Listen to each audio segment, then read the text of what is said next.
La FRCA, le département de la Réunion, le syndicat du sucre de la Réunion vous présente Terre d'ici.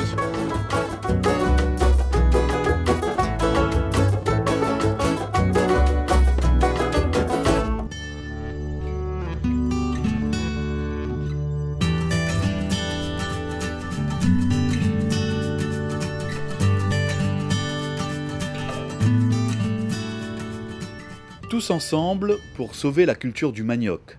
À l'initiative du CIRAD et de l'IRD, l'Institut de recherche pour le développement, des chercheurs et experts de 13 pays africains se sont retrouvés récemment lors d'un séminaire au pôle de protection des plantes à Saint-Pierre.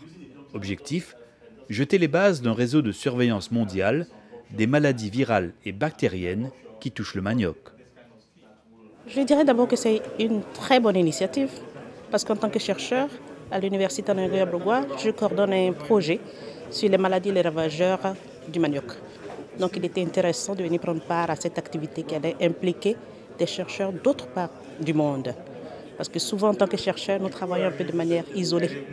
Donc c'est bien de vraiment mettre tout le monde ensemble pour qu'on puisse converger nos vues en vue de pouvoir mener une lutte efficace contre les maladies dont on parle, surtout les maladies causées par les virus. Quatrième source de calories dans les pays tropicaux, 700 millions de personnes à travers le monde dépendent en effet du manioc pour leur sécurité alimentaire, d'où l'importance et la nécessité de préserver et de développer cette ressource. Une des raisons importantes aussi, c'est que le manioc va très bien résister au réchauffement climatique. Le manioc peut pousser à des très hautes températures, il répond très bien au CO2 et par conséquent, il est déjà résistant à la sécheresse. Donc le manioc, on sait déjà aujourd'hui que le manioc va permettre de fournir beaucoup plus de nourriture que les céréales, par exemple, en Afrique. Par contre, on sait aussi que les maladies du manioc, du fait de l'augmentation de la température, vont exploser. Et donc, il est certain que si on veut prendre avantage de cette plante, il faut en même temps développer des recherches et des outils, des instruments pour pouvoir limiter le développement de ces maladies. Et c'est là où notre île peut aussi jouer un rôle important. Grâce aux infrastructures du pôle de protection des plantes et de ses équipes de chercheurs compétentes, la Réunion pourra apporter sa contribution dans ce programme international de lutte contre les maladies du manioc. L'isolement de cette île est un grand avantage. On parlait, avant de connaître toute l'existence du 3P, etc., on parlait d'aller monter ça à Hawaï, dans le milieu du Pacifique. On l'a déjà ici. Et c'est plus proche de l'Afrique. Ici, on voit qu'on a des facilités très bonnes pour faire de la recherche sur le manioc et sur les maladies virales. Et c'est bien sûr que la Réunion peut contribuer assez bien pour l'effort global contre les maladies virales du manioc. Car au final, ce sont bien les petits producteurs qui devraient profiter à terme des retombées de ces recherches. Chez nous en Afrique, c'est surtout les petits producteurs qui produisent le manioc. Donc s'ils augmentent leurs revenus, ils vont avoir plus de moyens pour augmenter encore la productivité. Donc quand on pense un peu à eux, nous, dans notre rôle de chercheurs pour trouver des solutions pour les aider, je pense que c'est le rêve.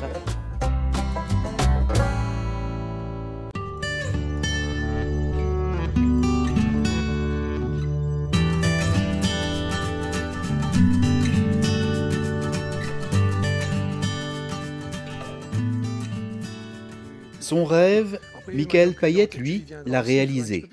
En reprenant voici une vingtaine d'années l'exploitation familiale, il remet en valeur, à sa manière, ce terrain vallonné des hauts de Petite-Île. Au départ, il y avait du maraîchage. Après, il m'a quitté maraîchage, il m'a mis la canne. Et aujourd'hui, il m'y revient à la culture ancienne, patate de manioc. Non, ici, pas de machine. Non, tous les trous fouillés à la main, et tout fait à la main, le nettoyage, tout, et puis l'arrachage à la main. C'est m'y fait une rotation. Au cimetière manioc, mes patates, au cimetière patate, mes manioc. Moi, ici, pas de l'engrais, pas de fumier. C'est une culture pour moi, normal, quoi, mais je veux dire, hein.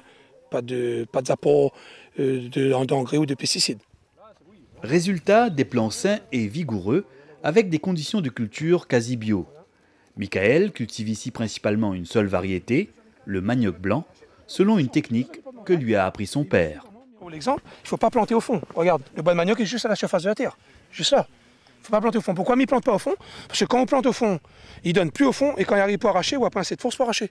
Mais il plante juste à la surface de la terre, au moins quand on prend comme ça, et puis le manioc il vient direct. Et plus on plante au fond, ben, le manioc il donne au fond, il descend au fond et il ne monte pas. Donc ça c'est toute une technique où l'a appris notamment avec papa? Oui, ça m'a appris avec papa. Ça, hein. Tout le travail que m'a appris, c'est papa montre moi. Hein. Tout le travail que m'a appris avec lui, mais tu comprends? Parce que sous le plan de manioc au fond, ben, plus sous le plan de fond, plus il descend au fond. Et déjà, lui lève moins aussi. Parce qu'il a une couche terre dessus, il tient très froid, et lui lève moins. Moins qu'on a de la terre, c'est le manioc qui est plus rapide. Indemne des maladies graves qui ravagent les plantations de nombreux pays africains, notre manioc pays pourrait permettre demain de créer et de développer de nouvelles variétés plus résistantes. Quasiment toutes elles fleurissent. Elles fleurissent, hein, et on peut faire des croisements et puis créer de nouvelles variétés. Donc l'objectif, c'est bien d'aller chercher des résistances variétales dans des variétés, ce qu'on appelle des variétés pays, et puis d'introduire ces résistances dans des variétés très productives, de manière à pouvoir avoir des résistances aux maladies, aux virus en particulier. La Réunion est indemne effectivement de ces virus, et ce qui nous permet d'avoir une situation bien particulière. Et donc l'objectif aussi de cette réunion, c'est de trouver des solutions pour que ces virus n'arrivent pas à la Réunion et qu'on arrive à conserver une production de manioc qui soit la plus saine possible. Mais pour l'heure, Michael Payette continue de cultiver avec soin ses précieuses racines, en attendant sa prochaine récolte de manioc. Dans 2 mois, en fin de compte, ces maniocs-là sera à une grosseur comme ça. Donc les grosseurs idéales pour vendre. Ça sera la grosseur impeccable. Voilà, oui. Regarde la quantité de manioc qu'on a sur un pied de manioc, il est énorme. Hein. Franchement, hein. Ah oui. Il ne faut pas avoir peur de lever le matin, grand matin pour venir travailler. C'est tout. Après, si vous dites que vous avez douleur ou ne lève pas, ben, vous n'avancera pas. Il faut lever et aller travailler. Et là, on va gagner de manger dedans. C'est par contre, il faut avoir le courage. C'est tout.